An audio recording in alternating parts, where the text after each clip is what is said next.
BFM Business, BFM Crypto, la chronique. Antoine, un point sur la tendance. Finalement, les grandes cryptos ne s'en sortent pas si mal. Les derniers supports ont bien tenu. Oui, l'Ether, notamment la purge à laquelle on a assisté après son changement de blockchain la semaine dernière semble pour l'instant terminée. On s'est stabilisé autour des 1300 $. C'est le Bitcoin qui semble donner des signes de solidité un petit peu plus forts ces derniers jours. On commence à bien se maintenir sur les 19 000 $, mais il faut que ça tienne là aussi. Et Antoine, peut-être un nouveau gros coup dans le marché des cryptos. Le Nasdaq va s'y mettre.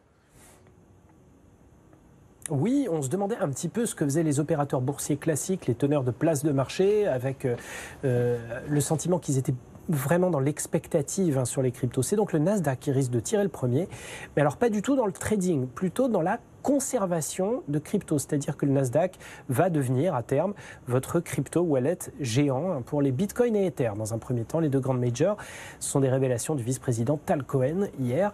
Le Nasdaq doit encore recevoir le feu vert des autorités financières de l'État de New York pour finaliser le projet, mais tout est d'ores et déjà prêt. Tal Cohen estime que l'activité de conservation est fondamentale, que le Nasdaq en a l'expertise, la technicité et toutes les garanties de sécurité pour, et qu'à terme, ces petits débuts pourraient permettre d'aller un petit peu plus loin.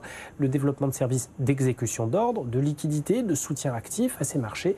Une initiative qui pourrait aussi permettre de renforcer les passerelles entre activité crypto et activité boursière high-tech classique.